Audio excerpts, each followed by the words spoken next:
Hello mga kaulam, magtortang dilis muna tayo mga kaulam at nakagawa ako nga ng marami. At paborito yan ni Ibrahim. Tapos naghiwa lamang ako ng cucumber at ang ating pambansang atsara na naman.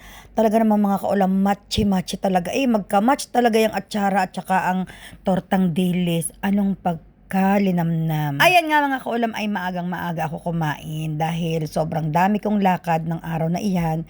Magchututor muna ako tapos ako ay ang dami kong pupuntahan na kailangan kong matapos sa buong maghapon.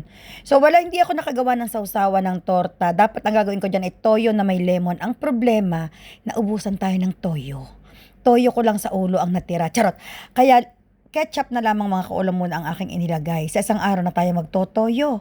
At yan naman ay kamatch din ng pipinong ginaya. Ang masarap mga kaulam pag ang pipino'y malutong. Hindi na ako naghiwa ng kamatis, kakoy hayain na. At ako'y tinatamad. Tama nakako itong atsara at pipino at ito na may ayos na rin kapartner ng tortang dilis. Ako nga pala'y pupunta sa New York. Charot! Naka New York ako ng damit. Pero, di yan tinirahan ko ang asawa ko ng torta dahil sabi niya, nakita niya na nagluluto ako. Sabi niya, honey, titirahan mo ako niyan ha, paborito ko yan. Actually mga kaulam, ang pinaka-paborito ng asawa kong torta ay dulong. Yung sobrang liliit na isda. Kaso wala naman dulong dito sa Dubai. So sabi ko sa kanya, parehas na rin ang lasa niyan ng dulong at saka ng dilis.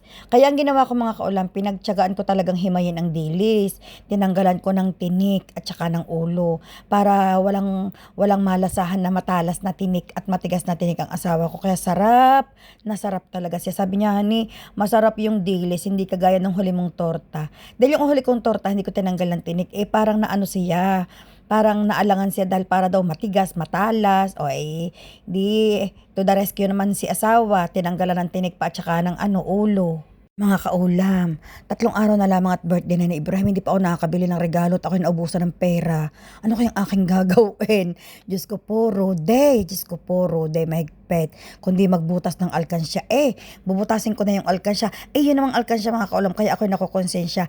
Kanya rin yun. Siya rin na naguhulog noon. Ibig sabihin pera din niya ang ibibili ko.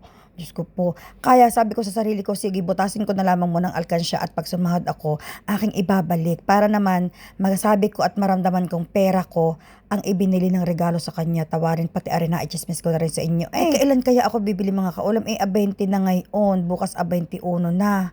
Bukas ako'y mag-tutor pag gagaling sa school. Kundi ang gagawin ko mga kaulam, pagkatas kong mag-tutor, ako'y pupunta sa bilihan. Kalayo naman. Tapos sobrang traffic. Paano ko kaya aasikasuhin bukas iyon? Birthday niya na sa Webes. Diyos ko po, mahigpit na buhay, ari. Bigay ito yung nakalimutan ko ng weekend.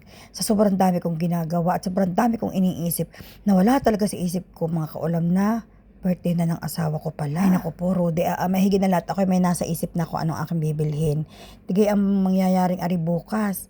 Dahil pa sa akin ang magpipill trip bukas. Kaiikot, papunta sa magchuchutor, bibili, tapos mai-stuck sa traffic. Ano kayong oras bukas ako makaka-uwi? Yain na, basta makabili lang ng regalo sa kanya, paaanhin baga, kawasa, ikaw, kaya baga naman, kinalimutan ko ng weekend, di ito. Plano ko talaga noon, sabi ko weekend ako bibili. Ito yung nawala sa isip ko palibasa, sobra talaga mga kaulam, dami nang naganap sa buhay namin ngayong 2 linggong nakakaraan. Sobra talagang mga kagimbal-gimbal talagang mga pangyayari. Kaya na-occupy ang aking isip na mga pangyayaring iyon. At salamat naman sa Diyos at kahit papaano wala namang nangyaring masama sa amin mga kaulam. Yan naman talaga lagi ang aming dasal. Kaya mga kaulam, sa isang araw sabay-sabay nating batiin si Mr. ng maligayang kaarawan. Dahil siya ay 53 na yata, 53.